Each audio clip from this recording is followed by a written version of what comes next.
This is Morning Edition from NPR News. I'm Renee Montagne. And I'm Linda Wertheimer. Almost since Pakistan's birth in 1947, the government has been battling a low-level insurgency in the southwest province of Baluchistan. It's a remote, thinly populated region. The wider world rarely pays attention to it. But now its strategic position and natural resources are attracting foreign powers, and the insurgency has been growing worse.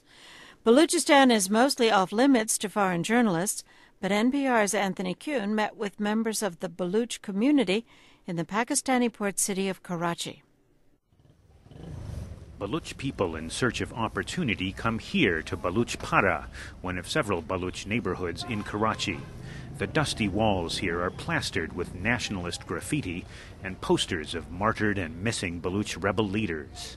One student activist here says that many young Baluchis see no hope in negotiating with a government that has ignored them for so long. Baluchistan is with Pakistan for 62 or 63 years. What they got? They got nothing. They have no school, colleges, etc., etc., etc. After the experience of 62 or 63 years, you think the political process can solve the Baluchistan issue? The activist spoke on the condition that we only use his last name, Baluch. That's pretty good cover, since many Baluch use that surname out of national pride. Nationalist music pumps out of a parked car. Baluchistan is Pakistan's largest and most sparsely populated province. It borders on Iran and Afghanistan, where some Baluch also live. Islamabad has never established thorough control over Baluchistan. Its independent tribes have resisted invaders from Alexander the Great to the present day, much like the Pashtun, who straddle the border with Afghanistan further north.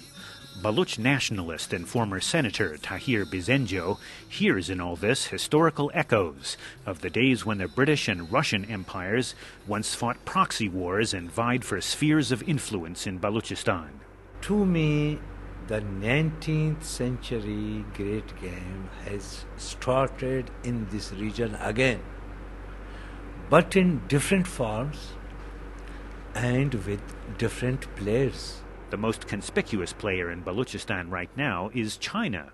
A government-owned firm is mining gold and copper at Saindek. But Baluchistan National Party Secretary General Jahanzeb Baluch says the Baluch have been shut out of the profits. Every nation has a right to pursue its interest, but the means should be fair.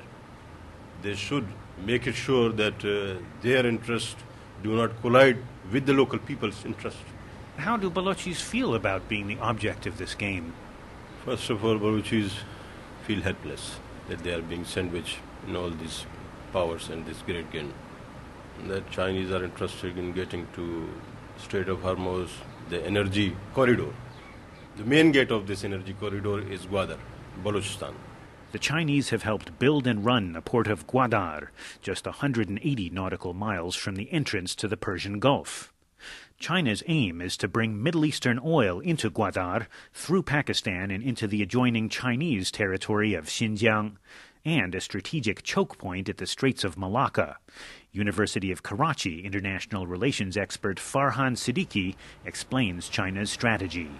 So they would want to establish good ties with Pakistan so that Pakistan can be used as a counterweight against India, in the same sense that the Americans are using or utilizing India against China. One of the Baluchis' biggest complaints about foreign intervention in their region is that while the U.S. arms Pakistan's army to fight the Taliban, Tahir Bizenjo says Islamabad uses U.S. weapons to kill the Baluch.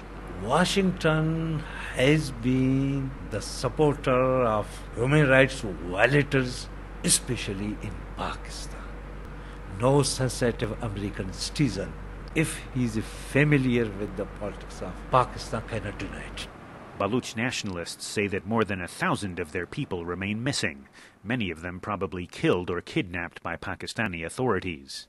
The federal government has promised to address the issue of disappearances as part of a comprehensive deal on the Baluch issue. But Jahanzeb Baluch is not optimistic. They just want Baluchistan, not the Baluch. And any Baluch, according to Islamabad, who is a good Baluch, is a dead Baluch. Farhan Siddiqui says it's doubtful that Baluchistan could ever become independent, because the Baluch are deeply divided between seeking outright independence and seeking autonomy within Pakistan. Anthony Kuhn, NPR News, Islamabad.